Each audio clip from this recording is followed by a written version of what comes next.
When I made the Blue Eyes versus Dark Magician live duel, I wasn't expecting anybody to want to see that Blue Eyes deck profile, which is the reason why I made it so high. 1,000 likes? Psh, who would get that far?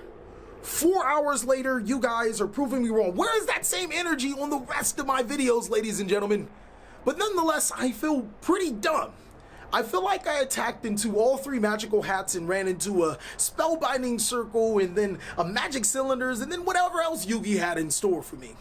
I feel like he's used Mystic Box on me and I acted like I've never seen it, even though I've seen him do the exact same thing time after time again. But nonetheless, we're going to ignore all of the purists and we're going to show you guys the most competitive Dark Magician deck profile that you will probably ever see for this format. Yes, we are using Orcust. Yes, we are using Phantom Knight because they actually provide some cheeky interactions with the deck. So without further ado, let's get on to it. You guys won the bet. I have no problems anteing up. If you abuse the fact that Dark Magician is dark, then yeah, you can have some fun with this deck in 2019. Abusing the Orcust and Phantom Knight combos, you can get a full board as well as your Dark Magical Circle, your Eternal Soul to disrupt your opponent, and then even have some cheeky fusion plays that can even further disrupt your opponent, as well as some Exceed plays that can spell summon Dark Magician using your Orcust cards. The biggest problem with this deck is consistency. It was already a 3-4 piece type combo to get all of your cards, and the Orcust engine does kind of mitigate that because then you can only focus on playing Orcust. But then one always wonders, I mean, why not just play Orcust? But nonetheless, we're going to be going over this Dark Magician deck profile and showing you why this deck is just so fun to play. We run 3 copies of Dark Magician. This is the most important monster in the deck. Having it in your hand or graveyard is pivotal for being able to pop off with your Dark Magical Circles, and the fact that it is a level 7 Dark Spellcaster monster does come in handy. Next is 3 copies of Apprentice Illusion Magician. This is the most important monster for the 2-card Orcust combo. Discarding a card allows you to spell summon her to your side of the field and then add a Dark Magician from your deck to your hand. Combos really well with your Magician's Rod. Now these 2 cards can make up the Orcust combo. All you have to do is normal summon Magician's Rod at the card and then discard it with Apprentice Illusion Magician. You'll be able to have quite a few negates, and depending on the rest of your hand sequence, you'll be able to even negate your opponent even further. I'll show you guys in the combo tutorial. But when this guy is normal summon, you can add 1 spell or trap card that lists Dark Magician in its name, and then you can tribute a spellcaster monster to add this card from your graveyard to your hand. For the Orcust engine, we run 2 copies of Harpour. I thought 3 was overkill. Being able to send this card from your hand to the graveyard with your Apprentice Illusion Magician is okay, because then you can like special summon the Orcust Nightmare, which we do run 2 copies of, and then pretty much go through almost the exact same combos without the use of your Nightmare Mermaid. So that was pretty awesome. Your Nightmare Mermaids, or I'm sorry, your Orcust Harpour summons a Nightmare monster from your deck to your side of the field, and then Nightmare allows you to send a monster from your deck to your side of the field. One thing I do want to point out is that this is a level 7 monster that can be spell summoned from your deck to your side of the field, which is the reason why I had the combo, because you can summon this card through your Nightmare Mermaid. All you have to do is put a Dark Magician on your side of the field, and voila, you have a Exceed 7. Next is 1 copy of World Legacy World Wand. Quite a few times where you actually just want to summon this guy to your side of the field because it's a 7, which gives you those Exceed plays. Orcust Symbol Skeleton, this also prevents you, or it allows you to extend your combo after being hand trapped. Your Orcust Symbol Skeleton gives you that free Orcust monster to your side of the field, and that's pretty much it for that. We run probably the cards that I hate the most inside of this deck in Silent Boots and Ancient Cloak. These guys are just extenders for your Phantom Knight engine, and then for your hand traps, just 2 copies of Effect Veiler, and then 2 copies of Fantastical Dragon Phantasme. Now, I really like this card because going second, not only does it fix your hand, it's a level 7 monster, and it's a card for your Orcust combo if all else be. But apparently, or obviously, a lot of people can't afford this. So cards like Dino Wrestler, Pancatrops, Ash Blossom and Joyous Spring, more Effect Veilers, whatever you guys see are definitely acceptable options. But I actually decided to drop the Pancatrops in the Ash Blossom and Joyous Spring for a bigger Orcust engine, which could net you bigger results. That's it for the monsters at what I believe is Jumpman level 23. For the spells, we run 3 copies of Dark Magical Circle. Upon this card's activation, you get to manipulate the top 3 cards of your deck, and if one of them just so happens to be Dark Magician or a spell or trap card that lists Dark Magician, you can add it to your hand. Its most important effect is every time you summon a Dark Magician once per turn, you can banish a card on your opponent's side of the field. That comes up a lot. I mean, it's the reason why the deck is good. 2 copies of Dark Magic Veil. This card allows you to spell summon a Dark Spellcaster monster from your hand or your graveyard, which is the reason why I think it's better than Monster Reborn. There's a lot of times where you want to bring out Dark Magician from your hand with Circle on your turn, so you can gain the effect of banishing a card on your opponent's side of the field, or just make those synchro or not synchro, exceed or link plays. I run 2 copies of Orchestrated Return. This was my 42nd card. The theory behind this is that if I draw an Orcust card, it gets me deeper into my cards. I really want to get in those Dark Magician cards, so I felt it was really important. And those Orcust cards are pretty much dead, unlike the Orcust strategy. Those Orcust cards are normally extenders. No, they're dead in this deck. So just go ahead and discard them, draw 2 cards, and get them in the graveyard. Super Polymerization is amazing. Another thing I want to point about Fantastical is that it's a dragon monster. You can Super Poly your Dark Magician and your Phantasmate to make your Dark Magician of Dragon Knight or your Starving Venom Fusion Dragon. Dark Magician of Dragon Knight is low-key a win con because it prevents your back row from being destroyed, and if you have a back row set up, it's really good. This also allows you to break your opponent's board if they're playing Dark decks. Only 2 Call by the Grave. I'm still really heartbroken on this card and what happened in Nationals. I think playing, it's just up in the air, but nonetheless, this card's still really good against Salomon Great, really good against Orcust, really good against hand traps. I do think that it definitely needs to be mentioned. 1 Orchestrated Babel.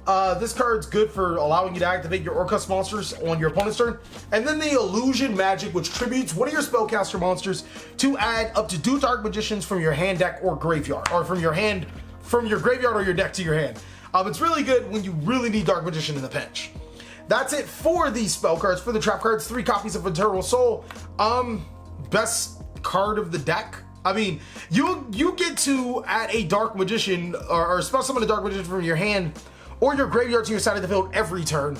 You can add your Dark Magic Attack. I don't play Dark Magic Attack in the main board, but it's definitely a card you guys could play.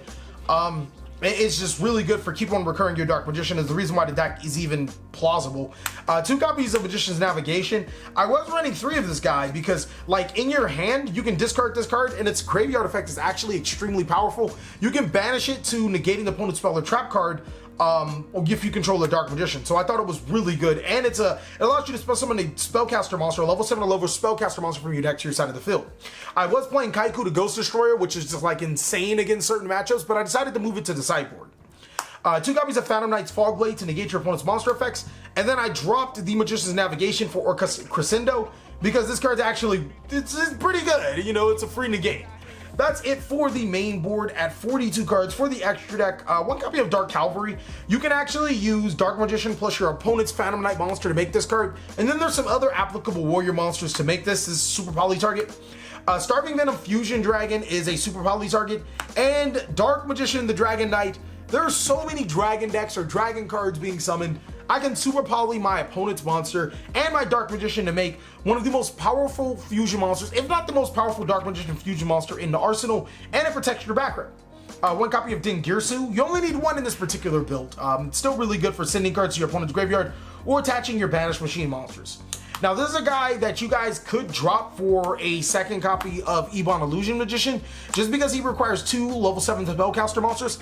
I feel once we get better rank 7 support, this card will be dropped for it, but it's still a pretty decent card, allowing you to activate cards from your hand, being able to replace itself when it's sent to the graveyard. Ebon Illusion Magician is actually what the deck was based off of. This is easily one of my favorite cards in the Yu-Gi-Oh card game, because by detaching a material, you can spell summon Dark Magician from your deck to your side of the field. This deck can actually put 2 level 7s on the board to make him. So being able to get a Dark Magician from your, extra deck to your side of the field was really good. And then when your Dark Magician, when your normal monster declares an attack, you can target 1 card your opponent controls and banish it. So like that's just really good for board removal. For the links, 1 Rushki Bardish, 1 Nightmare Unicorn, 1 Beacop, that's generic, that can be anything. 2 Nightmare Phoenix, 2 Galteos, and 2 Nightmare Mermaid. That's pretty much it for the main board and the sideboard. For the extra deck, or the main board and the extra deck. For the side deck, really not much else to say. I do run the Dark Magic Attack and the Kaiku in the sideboard, but other than that, it's pretty standard. I mean, nothing really much else to talk about that. But let me show you guys the cool combo, and then we'll be out of your hair. Okay guys, so for the cool Wombo combo, the only thing you are going to need is Magician's Rod and a Prince's Illusion Magician. This is the full combo. Now obviously, you can add to this combo by adding your Dark Magician cards like your Eternal Soul and your Magician's Dark Magical Circle. That actually is to achieve the full combo, but this is the full Orcust combo in 2 cards. You add 2 more more cards to the equation or have a way to get into these 2 other cards, then you're even more golden. Start off by normal summoning your Magician's Rod. Magician's Rod is going to add Magician's Navigation from your deck to your hand, and then you're going to send the Magician's Navigation to special summon your Apprentice Illusion Magician to your side of the field.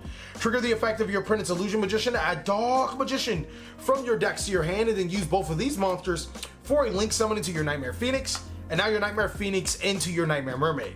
Nightmare Mermaid's effect can ditch the Dark Magician to special summon your Orcust Nightmare to your side of the field, and then Orcust Nightmare and the Nightmare Mermaid for a link summon into your Galtea. From here, you can do quite a few things. Actually, at the moment when you summoned your Nightmare Mermaid and your Orcust Nightmare, if you just so happen to have a Dark Magic Veil, you could have activated your Veil to special summon your Dark Magician and use both of these monsters for the summon of your Ebon Illusion Magician. And then your Ebon Illusion Magician could detach this to special summon the Dark Magician from your deck to your side of the field. And then you can still pop off with your Orcust combo and still have this on the board. This is actually the reason why I wanted to play it so bad, because I was like, this card can summon a level 7, which makes some really insane combos. But let's rewind all the way back, just going back into the normal combo. We have Galtea on our side of the field. Oh, one more thing I want to point out. If you actually happen to draw like your Orcust World Legacy World 1, and being able to send it to the graveyard to special summon this and then getting another one, that's the exact same thing. But, you know, again, you're now going to follow up by using your Orcust Nightmare targeting your Galtea to send from your deck to your graveyard your Orcust Harpoorer. Harpoorer to special summon your Symbol Skeleton. And now both of these monsters can be used for a link summon. That's going to make the card, I really wish this card didn't exist. Just because, like, I feel it stifles creativity. But because it's like the mandatory card to play if you're running the Orcust digit. But I feel if it didn't exist, I'd come up with some stupid busted combo. But that's none of that, you know, that doesn't really matter. Activating the Rescue Bardish's effect. You're going to send the Phantom Knight's Ancient Cloak to set your Phantom Knight's Fog Blade. Banishing your cloak. You're going to add Silent Boots, and then you're going to summon your Silent Boots. From there, you're going to banish your Symbol Skeleton to special summon your Galtea. And then you're going to, oh, what am I doing? Use the Galtea for an Exceed summon. Oh, I'm sorry, use Galtea's effect, my apologies. Return your Orcust Nightmare. Now, in this particular sequence, you can set your return and then use your return on your monster. I forgot that monster's name. Use the return on the Dingirsu if you don't have, like, or if you hard drew the Phantom Knight Silent Boots, or if you already had your Orcust card, your Orcust Babble in your hand, Orchestrated Babble. But in this particular situation, we're gonna return, and we're gonna set the Babel to our side of the field, and then we're gonna use this card for an Exceed summon into our Dingirsu through Dingirsu. Dingirsu is gonna attach the Symbol Skeleton, and then these two monsters for a link summon right back into our Galtea. Which again, I just want to point out, I do not like that combo. I think it's a waste of resources, but you know, it's not me to say, you know, I'm not the judge here. From there on out, you're going to have you actually going to use the effect. Ooh, I'm like messing up right here. Your Silence Boots is going to add your second copy of your Fog Blade. You're going to set it, and then you would activate your Eternal Soul. It doesn't matter from there. Or if you add the Eternal Soul activated and get your, your Dark Magical Circle activated and get your Eternal Soul. And this particular combo is actually a little stronger than your normal Orcust combo, because you will have quite a few disruptions. You'll have 2 Fog Blades for your negation. You'll have your Eternal Soul to special summon your Dark Magician to banish an opponent's card. You'll also even have your Magician's Navigation to negate an opponent's spell or trap card. You'll have your Galtea, which can return any of these cards, or any of your banished cards, back into the graveyard. To be able to set your Orchestrated Return for a +2, or your Orcust Crescendo to be able to negate a card on your opponents on your turn if they're trying to stop you. And you also have your Orcust Symbol Skeleton to spell summon your Dingirsu to your side of the field, which can get you either 2 more disruptions or the Symbol Skeleton and 1 disruption on your card. Again, that's the reason why this combo is just too hard to ignore, because you get just so much. But when you add the Dark Magical Circle and Eternal Soul into the equation, you get 2 more disruptions plus another monster to your side of the field, which just could be pivotal to winning the game. Thank you guys so much for watching another segment of the TheCaliEffect. I really hope you guys enjoyed this video. If you did, go ahead and give it a like. And if you really did, consider joining our Patreon. We have so many awesome rewards.